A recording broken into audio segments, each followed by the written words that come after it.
49 वर्षीय इन्वेस्टमेंट और insurance firm का मालिक विवेक शर्मा रोज की तरह अपने ऑफिस जाता है। दोपहर 12:35 पर वो अपनी मरून सेडान गाड़ी में एक मीटिंग के लिए ऑफिस से निकलता है। विवेक ना तो ऑफिस लौटता है और ना ही घर। निधि शर्मा उसकी पत्नी और संजय उसका सेकेंड ईयर बीकॉम में पढ़ने वाला बेटा बेहद परेशान है। विवेक की मरून सेडान भी ट्रेस नहीं हो रही। विवेक के ऑफिस का स्टाफ पुलिस से कहते हैं कि उन्हें विवेक की निजी जिंदगी के बारे में कुछ नहीं पता। विवेक का बेस्ट फ्रेंड है राजीव दुबे। वो भी पुलिस को कहता है कि ना तो कोई घरेलू अनबन थी और ना ही उसका कोई अफेयर था। पहला ब्रेक थ्रू तब आता है जब पुलिस उस नंबर को ट्रेस करती है जिस पर से विवेक को एक फोन आया था। ये नंबर किसी मुकेश चंद का नंबर है। किसी ने 1 महीने पहले इस्तेमाल कर उसके नाम पर ये सिम कार्ड लिया था। उसी फर्जी नंबर से पुलिस को एक फोन आता है और कहा जाता है कि विवेक की तलाश रद्द करें। छुट्टी से लौटा एक किसान देखता है उसके खेत में किसी ने कोई खुदाई का काम करके मिट्टी भरी हुई है। उस स्थान पर वो किसान और उसके भाई एक लाश को देखते हैं। ये लाश विवेक शर्मा की। अब आगे। आशीष, मिसेस विवेक शर्मा। निधि मैम, इस सब के पीछे मोटिव क्या रहा होगा? इंश्योरेंस, कोई अफेयर? अफेयर राजीव दुबे के साथ? विवेक सर का बेस्ट फ्रेंड? विवेक शर्मा के कत्ल के केस से पुलिस को बदले की जबरदस्त बू आने वाली थी, लेकिन ये बदला कौन लेना चाहता था और क्यों? साहब, हम 2 महीने बाद अपने खेत पे आए तो देखते हैं कि मेड़ पे एक टीला बना हुआ है, जिसे देखकर हम दोनों के पसीने छूट पड़े। फिर हमने खुदाई शुरू कर दी। इसके अलावा हमको कुछ नहीं पता साहब। कौन सा किसान 2 महीने तक अपनी जमीन से दूर रहता है? साहब, हम 2 महीने के लिए बाहर गए थे और जब बीज बोने का टाइम आया तो हम वापस आ गए और वापस आके देखा तो यहाँ पे ये कांड हो रखा है। तुम लोग 2 महीने के लिए यहाँ पर नहीं हो, तुम्हारी जमीन पे कोई नजर रखने वाला नहीं है। ये बात किस किस को पता है? मेरा यकीन करो सर, विवेक ने मुझसे ऐसा कुछ नहीं कहा जो मैंने आपको ना बताया हो। हमेशा सब कुछ नॉर्मल सा ही था। कुछ नॉर्मल नहीं था राजीव। 16 वार किए गए। 16 वार नॉर्मल नहीं होते। पर मुझे तो कुछ नहीं पता। बेस्ट फ्रेंड के सामने विवेक ने नकाब पहना। अब लगता है आप सब लोग हमारे सामने नकाब पहन रहे हो। लोगों के नकाब उतारना हमारा पेशा है और नकाब उतारने का हमारा सलीका और तरीका थोड़ा टेढ़ा होता है, खासकर मर्डर केस में, जो क्या विवेक का केस बन गया है। भयंकर मर्डर का केस। तुम्हारे और निधि के पास लास्ट चांस है। हमें असली चेहरे दिखाओ, खुद के और विवेक का।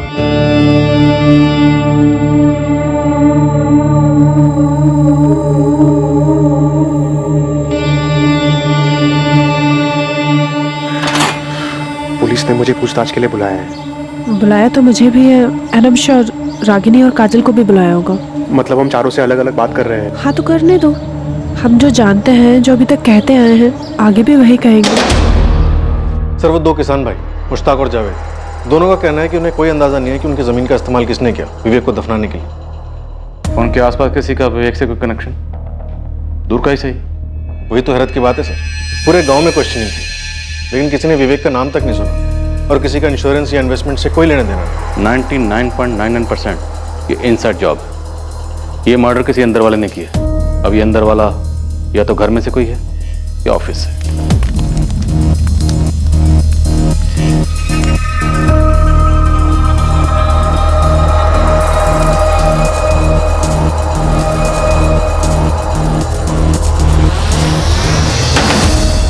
उंगलियां भर किसी पर और कई दिशाओं में उठने जा रही थीं। ऐसा लग रहा था कि विवेक के कत्ल के पीछे कई लोग हो सकते हैं, पर क्यों थे?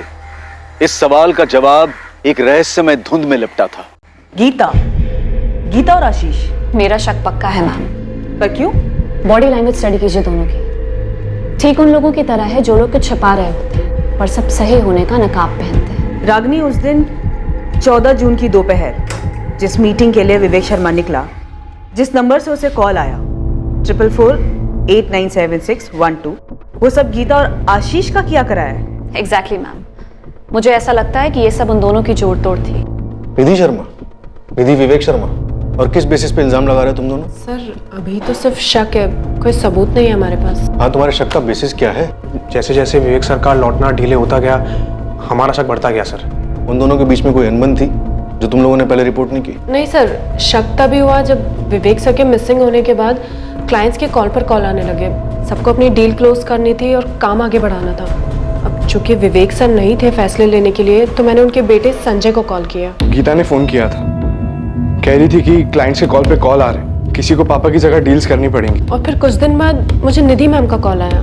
गीता, ध्यान रहे, हाथ से एक भी क्लाइंट जाना नहीं चाहिए और ना ही कोई क्लाइंट डिस्टर्ब हो। जी मैम, आई अंडरस्टैंड, बट उसके लिए सिग्नेचर्स लगेंगे, अप्रूवल्स लगेंगे। कंपनी में मेरा भी नाम है ना एज अ पार्टनर। जी मैडम। तो मैं साइन करूंगी, मैं अप्रूवल्स दूंगी। तुम अपना काम एज यूजुअल कंटिन्यू करो। उनकी आवाज़ इतनी नॉर्मल, इतनी रोज़मर्रा वाली थी, मानो प्रिपेयर थे इस सिचुएशन के लिए। इनफैक्ट शायद वेट कर रही थी। सर, जब गीता ने मुझे बताया तब मुझे थोड़ा शक हुआ कि शायद एजेंसी हत्या ने निधि मैम ने खुद कुछ कर दिया हो। और जब 3 दिन तक विवेक सर लौटे नहीं, तो मुझे फीलिंग आने लगी कि शायद अब वो नहीं रहे। और ये जो फीलिंग है तुम्हारी, ये तुम लोगों ने अपने तक रखी, हमें बताना जरूरी नहीं समझा? सर ऐसे कैसे कुछ कह सकते थे, कोई सबूत नहीं था हमारे पास। मुझे भी एक फीलिंग हो रही है और सबूत भी है कि विवेक के मर्डर के पीछे तुम दोनों का हाथ है। सर क्या बात कर रहे हैं आप? किसने कान भरे सर आपके? सर लेकिन ये सब करके फायदा क्या होगा हमारा? सर बताइए ना सर, कौन हमारे पीछे आपको ये सब बता रहा है? भाई, जो जानता है कि इस कत्ल के पीछे तुम दोनों। सर, हर कत्ल के पीछे एक मोटिव होता है, हमारा जीरो मोटिव है। हमारा विवेक सर के साथ कनेक्शन भी अच्छा था, और भले ही कुछ भी हो जाए, हम तो एम्प्लॉयज ही रहते हैं ना सर। निधि मैम की तरह एजेंसी के मालिक थोड़ी बन जाते हैं। तुम दोनों, रिश्ता है तुम दोनों के पीछे? हाँ सर, पर इसका मर्डर से कोई कनेक्शन नहीं है। हमारी विवेक सर से कोई शिकायत नहीं थी, वो एक अच्छे एम्प्लॉयर थे और हम अच्छे एम्प्लॉयज, सिर्फ एम्प्लॉयज। रागनी क्यों काजल? सर मुझे नहीं पता, बस क्या काजल? काजल, तुम्हारे बॉस विवेक शर्मा का मर्डर हुआ, भयंकर मर्डर। अब तुम रागनी का नाम ले रही हो, तो कोई कारण तो होगा। कारण तो है, लेकिन क्या है मैं बता नहीं पा रही हूँ। जो भी है बोलो। सर वो क्या?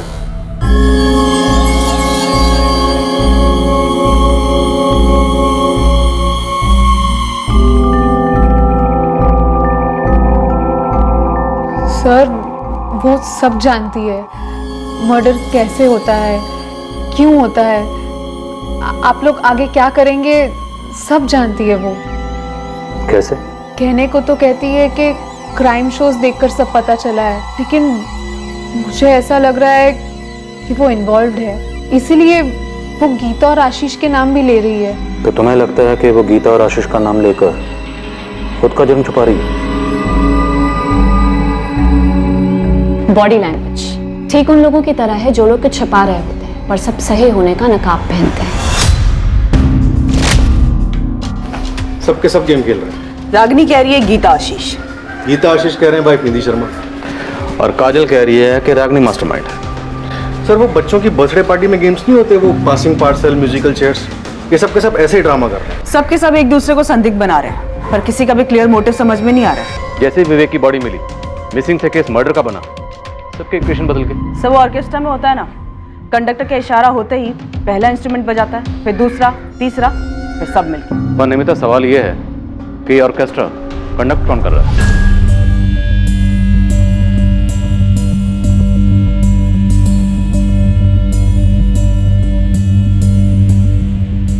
हमें इस केस का क्रैक 4448976112 इसी नंबर से मिलेगा।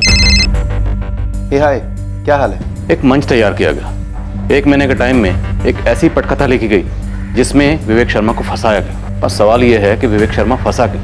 उसकी ऐसी क्या मजबूरी थी या फिर ऐसी क्या कमजोरी थी जिसके बारे में हमें किसी ने कोई हिंट नहीं दिया? और अब देखिए सर, विवेक शर्मा का सारा स्टाफ एक दूसरे पर शक को पास कर रहा है, मानो कि फुटबॉल का गेम चल रहा हो। मुझे लगता है नया पास जल्दी आने वाला है। अरे राशिद, लाइफ मजे लेकर जीने के लिए यार, वरना इंसान के जीने का क्या मतलब है बता? इंसान है ना, सिर्फ परफेक्ट होने का सपना देख सकता है, लेकिन वो कभी परफेक्ट नहीं होता। वो सही और गलत दोनों करता है, सही का पलड़ा भारी रहे, जैसे मेरा है दोस्त। इस तरह बातों से जस्टिफाई करने से जो गलत किया है वो सही नहीं बन जाता। तू जानता है तूने कुछ तो गलत किया है। गलत वो होता है जो किसी को हर्ट करे, अगर किसी को कुछ पता ही नहीं तो हर्ट होने का सवाल ही कहाँ उठता है। एक चीज होती है भाई, भरोसा, विश्वास, जो तुझ पर एक नहीं दो लोग करते हैं, निधि और संजय। और मैं तुझ पे भरोसा करता हूँ, इसलिए तुझे सब कुछ खुल के बताता हूँ। असली फ्रेंड मानता हूँ तुझे। मैं तेरी भाषा में बोलता हूँ। भरोसे का इन्वेस्टमेंट प्लान एक बार फेल हो गया ना, तो दुनिया की कोई भी इंश्योरेंस उसे कवर नहीं कर सकती। ये पकड़े जाने का रिस्क मत ले यार, सेफ खेल। पकड़े जाने का रिस्क लिया तो उस रिस्क का डैमेज क्या होगा, कितना होगा, ये तेरी असेसमेंट के बाहर है विवेक। तू क्या, ये अंदाजा कोई नहीं लगा सकता।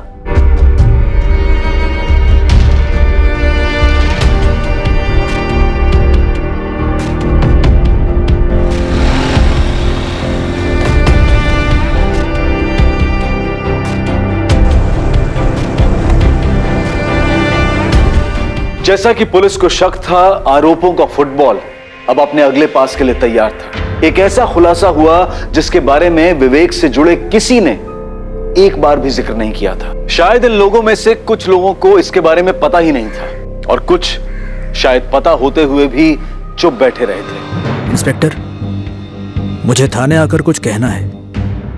विवेक की एक सीक्रेट थी। वो तो होना ही था। मैं बस इंतजार कर रहा था कि कब कोई सामने आकर इसका खुलासा करेगा। सर, जब वो गायब हुआ तब मुझे ऐसा नहीं लगा था कि उसकी सीक्रेट का उसके गायब होने के साथ कोई कनेक्शन होगा। अब ये केस विवेक के गायब होने का नहीं है, विवेक के मर्डर का है। विवेक अब लौटने वाला नहीं। अब तुम जो भी बोलोगे वो विवेक को दर्द नहीं देगा, बल्कि उसे इंसाफ देगा।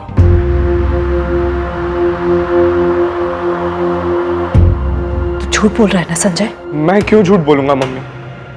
और मेरे झूठ बोलने से पापा लौट आएंगे क्या? राजीव को पहले से ही मालूम था।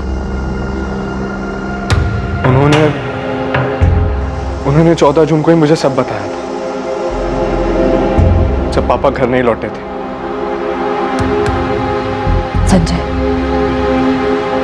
पापा के साथ जो कुछ भी हुआ उसमें तूने तो कुछ नहीं किया ना? नहीं मम्मी, मैंने कुछ नहीं किया है। विवेक का एक छुपा हुआ पहलू था। इंतजार कर रहा हूं इस खुलासे का। उसका ये सीक्रेट कोई नहीं जानता था। आप जानते थे, लेकिन आप बोल रहे हैं। उसकी एक बहुत बड़ी कमजोरी थी, औरतें। हमारी सबसे पहली थ्योरी यही थी। कोई एक्सीडेंट नहीं, कोई फिरौती नहीं, कोई डिप्रेशन नहीं। बंदा ऑफिस से मीटिंग के लिए निकलता है और गायब। मामला अफेयर का होना ही था। कौन थी वो औरत? सर, मैंने कहा उसकी कमजोरी थी औरतें, एक से ज्यादा। सर, कितनी थी मुझे नहीं मालूम। सबके बारे में नहीं मालूम होगा, लेकिन कुछ के बारे में तो मालूम होगा। बताया होगा विवेक ने डिटेल में। क्लोज फ्रेंड था? नहीं सर, उसने किसी के नाम नहीं बताया, कोई डिटेल्स नहीं दी। लेकिन सर, वो हर वक्त किसी न किसी के साथ इन्वॉल्व रहता था। उसके ऑफिस में कोई थी? ये तीनों लड़कियां, गीता, रागनी और काजल, इनमें से किसी के साथ विवेक शर्मा का चक्कर रहा होगा। तो इनमें से किसी ने किया है? इनमें से किसी ने, या इनमें से किसी की वजह से किसी ने। गोविंद तो किस तरफ इशारा कर रहा है? संजय, विवेक का बेटा। उसके सर्कल से मैंने पता किया है, काफी हद तक परेशान और दुखी रहा है वो काफी अरसे से। मुझे तो लगता है कि उसे अपने बाप के अफेयर का पता चला होगा। माँ के लिए बहुत बुरा लगा होगा, इतना बुरा लगा होगा कि उसने अपने ही बाप को खत्म कर दिया। मैडम, ये पूरा कांड घर के अंदर से ही रचा गया होगा।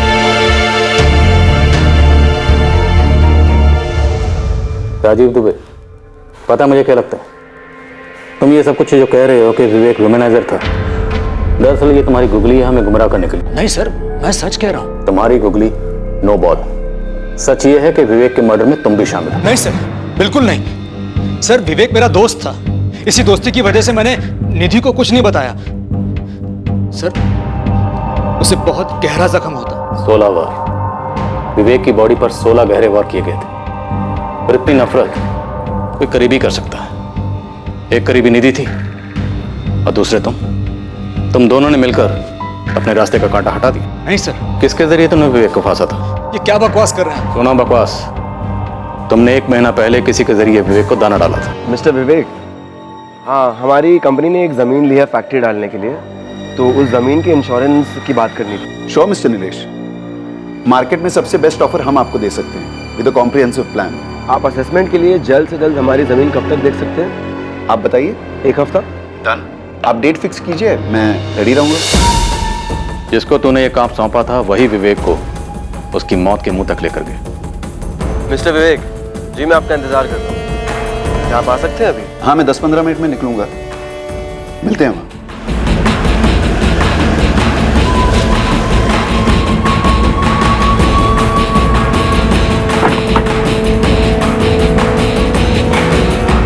जमीन होशंगाबाद में आने के लिए बहुत बहुत शुक्रिया। अरे नो प्रॉब्लम। ऐसा ही हुआ था ना। अब ये बताओ, ये काम तुमने अकेले ने किया या ये कोई जॉइंट वेंचर था तुम्हारे और निधि शर्मा के बीच? राजीव दुबे, हम इंतजार कर रहे हैं, बोलो। मैंने समझाया था उसे, ये औरतों वाला मामला एक दिन बुरी तरह फंसा देगा।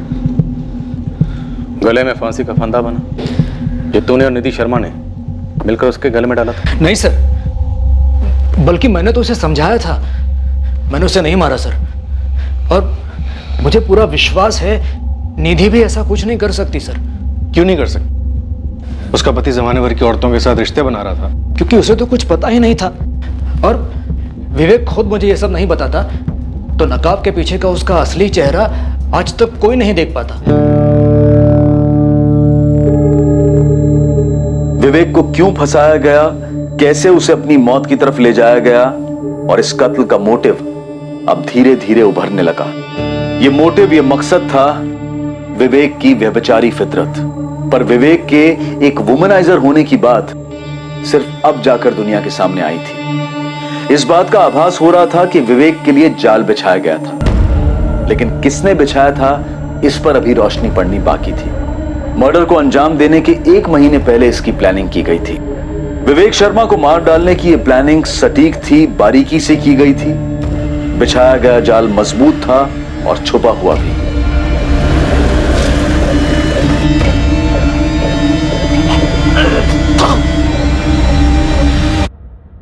ये गर्लफ्रेंड्स वगैरह के बारे में मुझे तब पता चला जब राजीव अंकल ने मुझे सब बताया। क्या तुम्हें पता था कि तुम्हारी मम्मी और राजीव तुम्हारे पापा को मारने वाले थे? मम्मी को तो पापा के बारे में आज सुबह से पहले पता भी नहीं था। मुझे यकीन नहीं होता। मुझे भी राजीव अंकल की बात पे यकीन नहीं होता सर। मुझे भी यकीन नहीं होता कि मेरे पापा अब नहीं रहे। मुझे नहीं लगता कि कोई ऐसा था जो मेरे पापा का मर्डर करना चाहता था।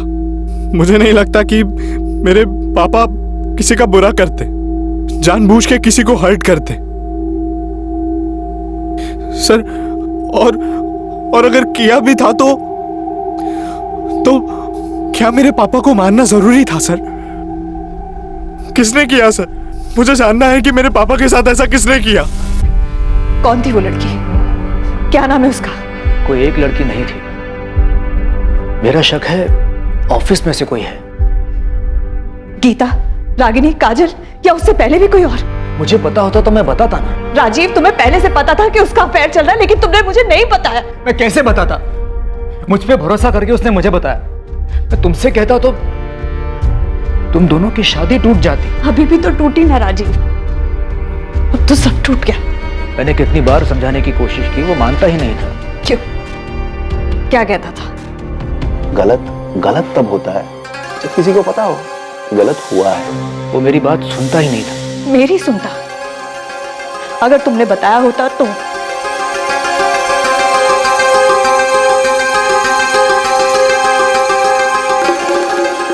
वो उन लड़कियों के साथ सिर्फ सोता था कि किसी से प्यार भी करता था?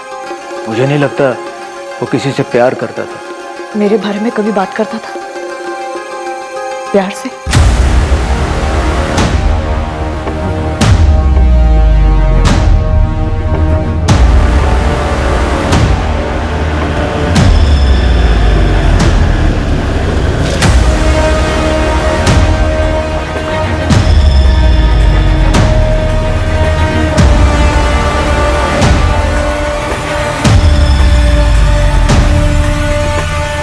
गाड़ी मिल गई है सर, विवेक शर्मा की MPCX I4007X। हबीबगंज में मिली? हाँ सर, कई दिनों से रोड साइड पार्क थी।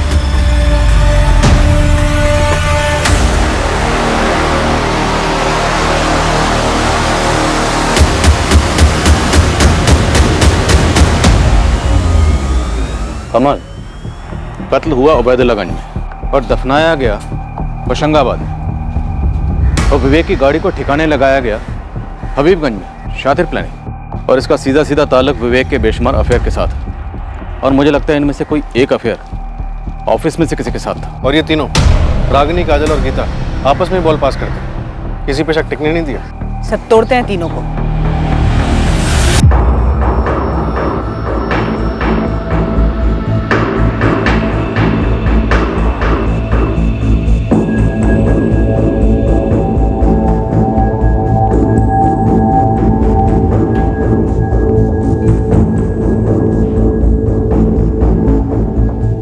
यार कार तो एक ना एक दिन सामने आनी थी ना, हमारी बात हुई थी इस बारे में। एक पूरी की पूरी गाड़ी को तुम ऐसे ही गायब नहीं कर सकते हो, ठीक है? लेकिन लाश मिलने की बात नहीं हुई थी, समझा करो यार, सब बिखर रहा है। देखो, इस बारे में भी हमारी बात हो चुकी थी। मैंने पहले ही काफी बार कहा था कि ये सारी की सारी बातें एक ना एक दिन सामने जरूर आएंगी। खैर, अब सब इस पर निर्भर करता है कि वो कब तक पुलिस को घुमाती है। बस बिखरनी नहीं चाहिए।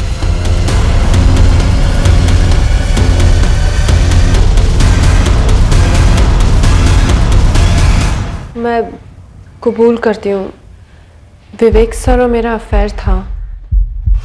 गीता, और कोई चॉइस है भी नहीं तुम्हारे पास। लेकिन वो 3 साल पहले था। सर को एंजॉय करना था और मुझे भी अपनी जॉब में आगे बढ़ना था। और वो छोड़ना नहीं चाहता था, अभी एंजॉय करना चाह रहा था। मैंने कहा ना, ये 3 साल पहले का अफेयर था। अभी मैं और आशीष साथ हैं और हम सीरियस हैं। विवेक सर के साथ जो कुछ भी था वो 3 साल पहले ही खत्म हो गया। अगर खत्म हुआ होता तो तुम हमें बताती। मैडम, मुझे किसी भी तरह की कॉम्प्लिकेशन नहीं चाहिए थे, बस इसीलिए नहीं बताया। नोट कर लो तुम, यही बात रागिनी बोलने वाली है। मुझे मालूम था गीता का अफेयर था विवेक सर के साथ, इसलिए मैंने कहा था कि उसने और आशीष ने मिलकर कोई प्लानिंग की। और तुम्हारा कुछ नहीं था तुम्हारे विवेक सर के साथ? नहीं सर, मैं इतनी बेवकूफ़ नहीं हूँ कि ऑफिस में बॉस के साथ रोमांस करूँ। हाँ, पर उन्होंने ट्राई जरूर किया था। रागिनी,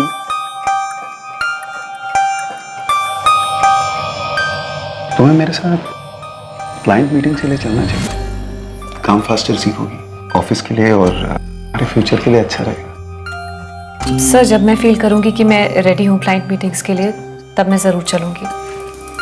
एक क्लाइंट के साथ लंच मीटिंग है आज। Thank you sir, but no sir, मैं इस वक्त कंफर्टेबल फील नहीं कर रही हूँ, प्लीज़। गीता या काजल ने मुझसे डायरेक्टली कभी कुछ नहीं बोला, लेकिन मुझे पता था होटल में लंच मीटिंग का क्या मतलब होता है। वैसे काफी स्मार्ट हूं मैं सर। उतनी भी नहीं, क्योंकि तुम्हें लगा तुम्हारा प्लान कभी पकड़ा ही नहीं जाएगा। मालूम है मुझे, आप मुझे प्रेशराइज करके मुझसे कुछ निकलवाने के चक्कर में हैं। आप पुलिस वालों की स्टैंडर्ड प्रैक्टिस है ये, आई नो। लेकिन सर, इस वक्त आप मेरे साथ डेड एंड पर हो, मुझसे कुछ नहीं मिलेगा। फिर किससे मिलेगा? गीता या काजल? मुकेश चंद, याद है आपको? उसने कौन सा नंबर यूज किया था? वो है कातिल? सर, मैंने अपनी खुद की इन्वेस्टिगेशन की है और मेरी रीडिंग के हिसाब से मुकेश चंद के डिटेल्स यूज हुए हैं। फर्जी सिम बनाया गया है। वो तो सिर्फ बलि का बकरा था। सॉरी, मैंने तुम्हें अंडर एस्टिमेट किया। तुम काफी स्मार्ट हो। फिर तुम्हारी इन्वेस्टिगेशन से ये तो जरूर पता चला होगा कि वो फर्जी सिम कार्ड किसने बनाया था। मेरी झूठी तारीफ झूठी आवाज में कर रहे हो सर। रागिनी, उस आदमी का नाम दो। दे तो दूंगी, पर आप यकीन नहीं कर पाओगे। यकीन करना ना करना वो हम पे छोड़ दो, तुम बस नाम दो। सर, आप ये क्या कह रहे हैं? मेरी कुछ समझ में नहीं आ रहा है। विवेक ने क्या तोड़ा? दिल, वादा या भरोसा? क्या गलत किया था विवेक ने तुम्हारे साथ? ये कैसा सवाल है सर? मैं उनकी एम्प्लॉय थी, वो मेरे बॉस थे और मैं बहुत मेहनत करती थी सर, बस इतना ही है। तो फिर किसके साथ गलत किया ऑफिस में? अफेयर करके किसे छोड़ दिया? सर, मुझे कैसे पता होगा? मैं अपने काम से काम रखती थी। काजल, काजल चौहान ने विवेक सर को मारने का प्लान बनाया था। पहले तुम गीता आशीष कह रहे थे। सर गीता आशीष गलत कैलकुलेशंस थे। गलत कैलकुलेशन क्यों कहोगी? सर मैं गलत संभावना पकड़ के चल रही थी। होती है गलती 2 और 2 4 में, पर एक काजल के साथ कोई गलती नहीं हो सकती सर। मैंने काफी क्लोजली ऑब्जर्व किया है उसे सर। और क्या कैलकुलेशन की? सर हमारे क्लाइंट हैं पूजा अपैरल्स, काजल उनका अकाउंट हैंडल करती है। जानते? आगे? पूजा अपैरल से हैं आदित्य सिंह। आदित्य सिंह का क्या कनेक्शन है विवेक के मर्डर से? उन दोनों का अफेयर चल रहा है सर। तुम फिर गेम खेल रही हो खुद को बचाने के लिए? सर मैं कोई गेम नहीं खेल रही, और जब मैंने कुछ किया ही नहीं तो खुद को क्यों बचाऊं? सर मैं आपकी सिर्फ हेल्प कर रही हूँ। जब आपका खबरी मेरा पीछा कर रहा था तब मैं इस काजल को फॉलो कर रही थी।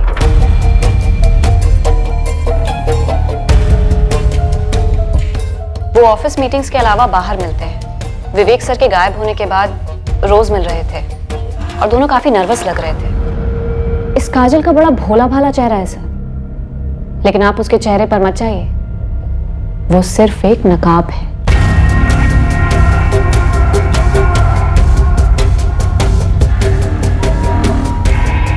उस नकाब के पीछे एक चालाक प्लेयर छिपी हुई है। कैसी player? Game of love sir. वो विवेक सर के साथ भी अक्सर बाहर जाती थी, कहने को मीटिंग्स, पर असलियत तो सिर्फ वो दोनों जाने। काजल चलो जल्दी, हम लेट हो रहे हैं। और वो मुकेश चंद वाली बात? वो बस मेरा डिडक्शन था। पहले मुकेश चंद के नाम पे फर्जी सिम, फिर विवेक सर को फंसाया जाता है, फिर मारा जाता है, फिर दफनाया जाता है, और फिर उनकी कार को किसी रोड पे पार्क कर दिया जाता है। पर आप लोगों को पता लगाने में इतना समय लगा। सर इंग्लिश में इसे एंट्रैपमेंट कहते हैं। काफी जानकारी रखती हो तुम परफेक्ट क्राइम के बारे में। बचपन से सर मैं फैन रही हूँ क्राइम शोज की और क्राइम नॉवेल्स की। पिछले 8 साल से क्राइम पेट्रोल देख रही हूँ और हर बार एक ही बात सामने आई है, जिस पर पुलिस का कम से कम शक होता है ना सर, वही होता है किलर।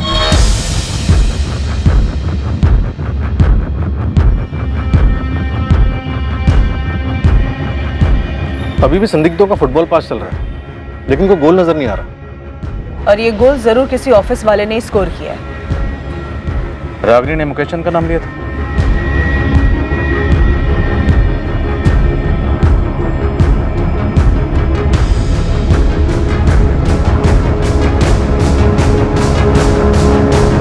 वो तो ऑफिस में सबका नाम लेती रहती है, गोल गोल बातें करती है। अजीब कैरेक्टर है उसका। यस सर, मुझे भी थोड़ी ऑफ लगती है वो। राजीव दुबे, अगर राजीव दुबे ने ये औरतों वाली बात का खुलासा शुरुआत में किया होता तो हमारी थ्योरी क्या बनती? हम विवेक शर्मा के कॉल रिकॉर्ड्स में से औरतों की लिस्ट बनाते, उनकी छटनी करते, और फिर खबरियों के जरिए पता चलता कि विवेक के ऊपर इतना गुस्सा किसे था। लेकिन सर विवेक के फोन रिकॉर्ड में हमें ऐसा कुछ भी नहीं मिला है। शायद वो फोन पर रोमांस ना करता, फेस टू फेस करता, और फेस टू फेस सबसे ज्यादा वो ऑफिस में होता था। गीता ने कबूल किया है कि 3 साल पहले उसका विवेक के साथ अफेयर था, लेकिन ये बात राजीव और निधि को नहीं पता।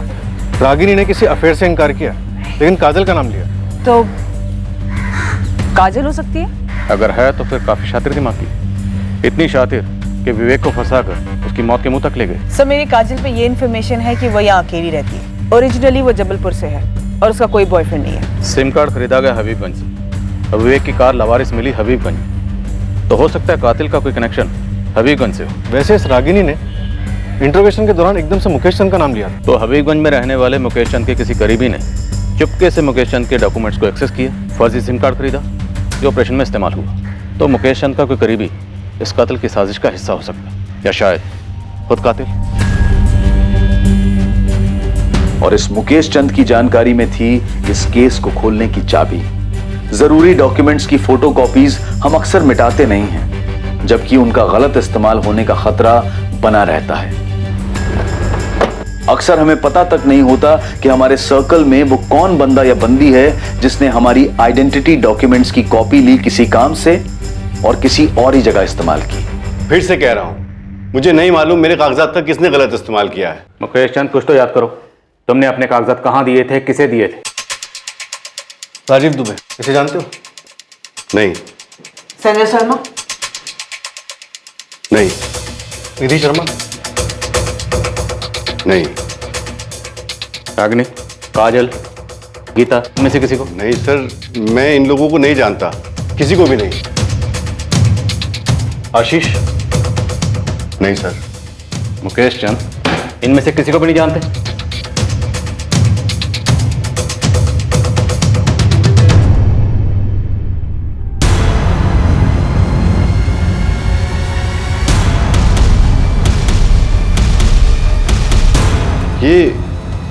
ये तो आदित्य है सर, मेरा पड़ोसी है।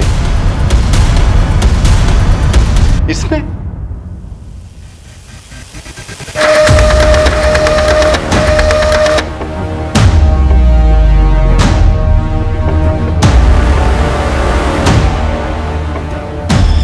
सर, इस रागिनी ने तुक्के में मुकेश चंद का नाम उछाला था और हमने कैच कर लिया। इस आदित्य कोई पार्टनर, कोई साथीदार? सर एक नाम है नीलेश कुमार।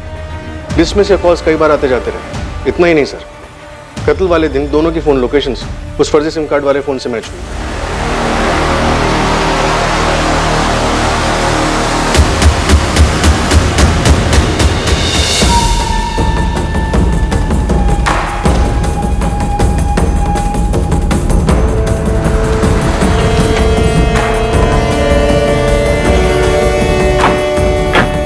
आने के लिए थैंक यू विवेक।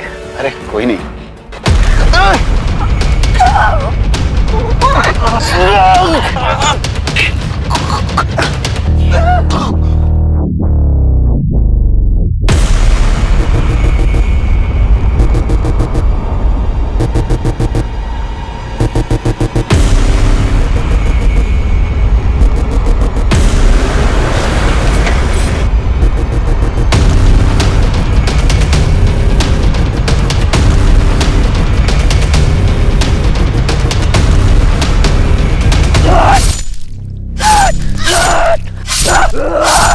आदित्य बस कर आदित्य बस कर, आदित्य बस कर, दफनाना भी है।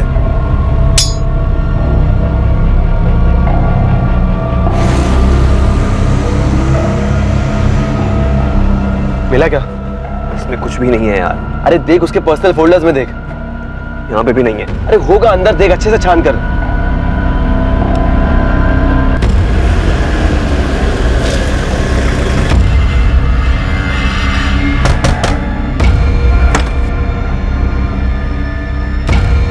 नीलेश कुमार, आदित्य तुम्हारा दोस्त है ना? जी।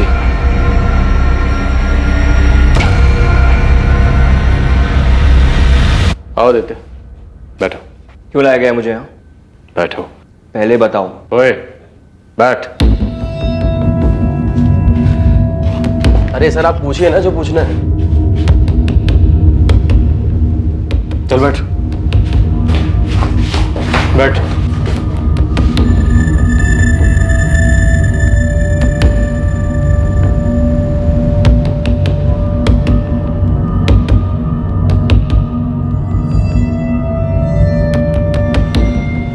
मिस काजल चौहान, आदित्य और नीलेश को धर लिया हमने।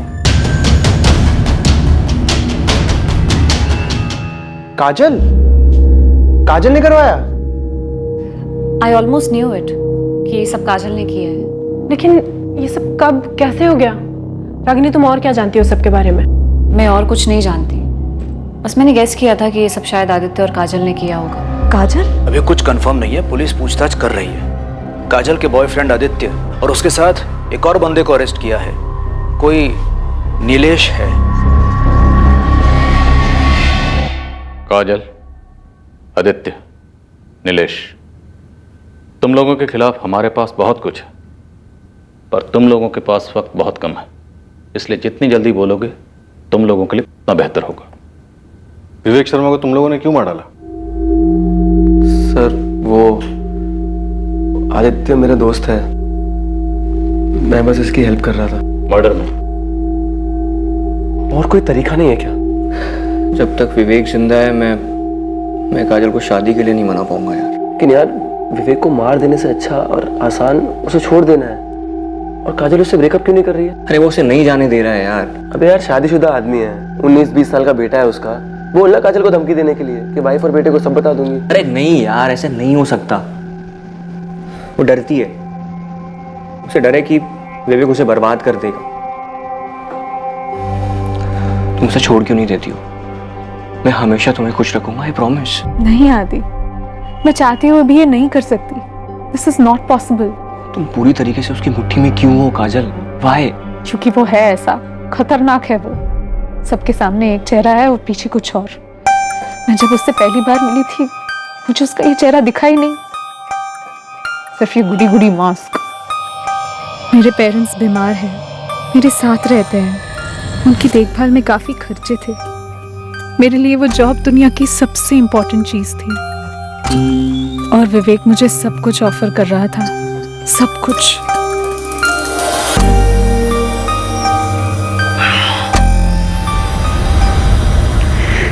विवेक, तुम शादीशुदा हो। मेरी शादी बेमतलब की है, तुम जानती हो। 19 साल का बेटा है तुम्हारा। तू मेरी अपनी जिंदगी है, तुम्हारी भी तो है। ये सीरियस हो सकता है। होने तो किसी को पता लग सकता है। किसी को कुछ पता नहीं चलेगा, ये सब हम दोनों के बीच में ही रहेगा, प्रॉमिस। मैं रिलेशनशिप में बंध गई थी विवेक के साथ। मुझे कोई आइडिया नहीं था हमारा रिश्ता कहाँ जा रहा है।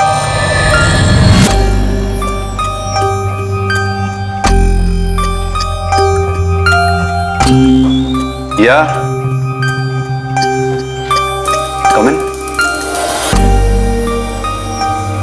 हम आए दिन सेक्स के लिए मिलते और वो मेरी काफ़ी अच्छी तरीके से हेल्प कर रहा था। प्रमोशंस, इंक्रीमेंट्स, बोनस, ऊपर से गिफ्ट्स। लेकिन हमारा रिश्ता उसके आगे कहीं जा ही नहीं रहा था।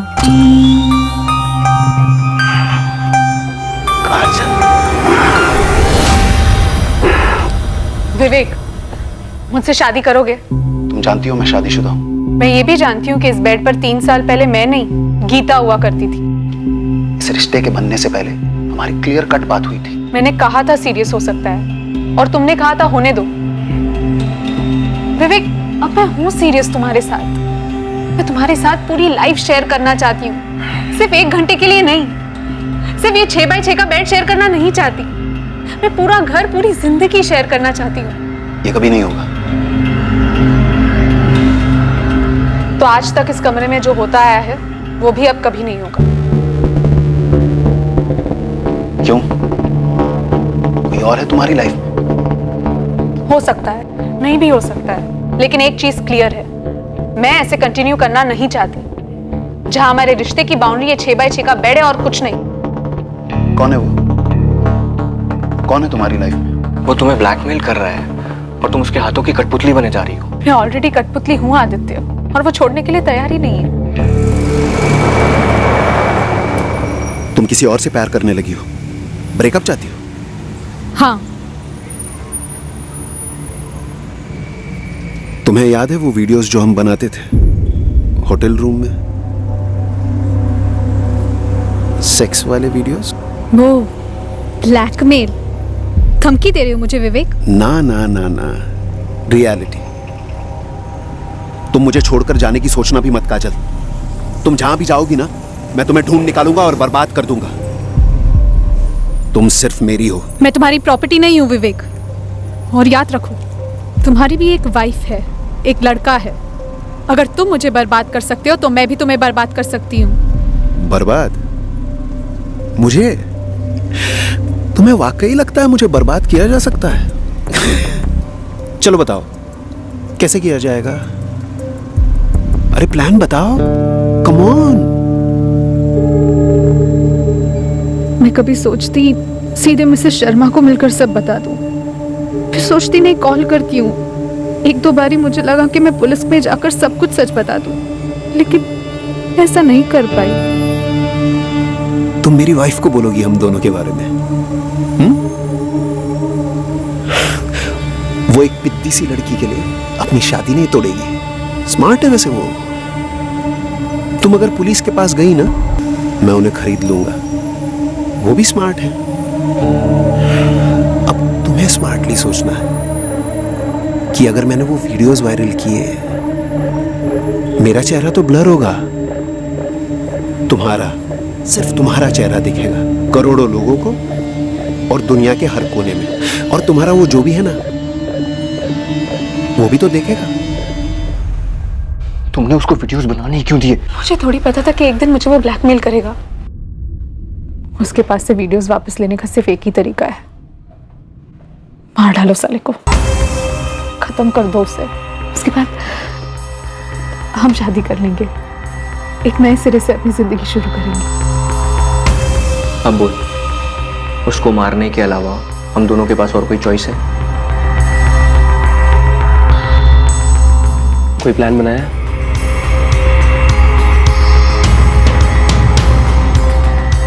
सबसे पहले हमें विवेक को फंसाना होगा।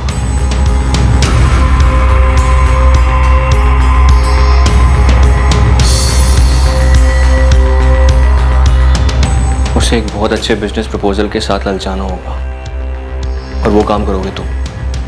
और एक बार वो पूरी तरीके से इस प्रोजेक्ट में घुस गया, मार देंगे। वो खेत जहाँ पे तुमने विवेक को दफनाया, कैसे हाथ लगा तुम्हारे? सर वो मैंने दिलवाया था। विवेक के मोबाइल पर वो वीडियोस मिले तुम लोगों को?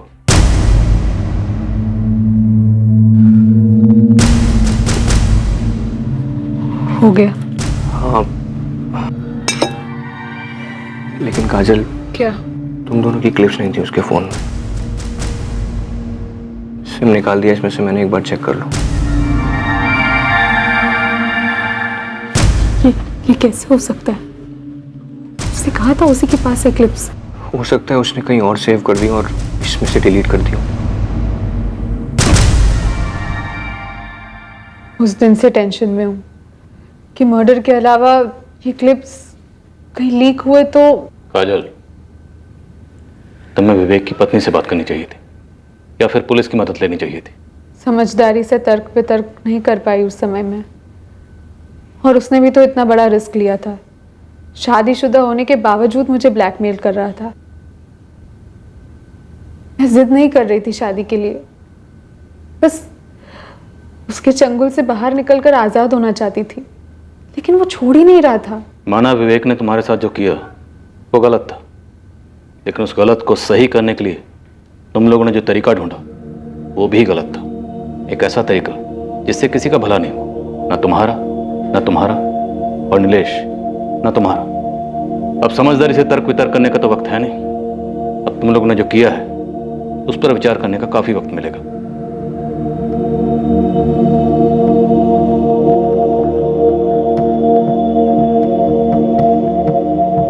आदित्य सिंह, नीलेश कुमार और काजल चौहान पर आईपीसी की धारा 302 के तहत कत्ल के लिए और धारा 34 के तहत कॉमन इंटेंशन के चार्जेस लगाए गए हैं। विवेक की पत्नी यकीन ही नहीं कर पा रही है कि उसके पति का एक ऐसा चेहरा भी था जिसकी झलक तक उसे कभी नहीं दिखी। जहां निधि का रोना यह है कि काजल को उससे मिलकर सारा खुलासा कर देना चाहिए था, वहीं काजल भी दिल ही दिल में इसी बात को लेकर रो रही है। चाइनीज फिलोसोफर कन्फ्यूशियस कह गए थे कि इंतकाम के रास्ते पर निकलने से पहले 2 कब्रें खोद लेना, एक खुद के लिए भी।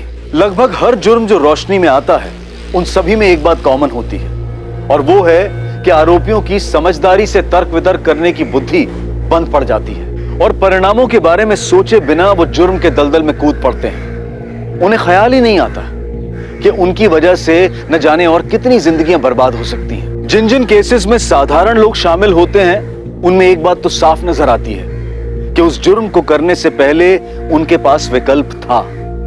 जिस जुर्म को उन्होंने अंजाम दिया उसे आसानी से नहीं, चाहे मुश्किल से ही सही, पर रोका तो जरूर जा सकता था।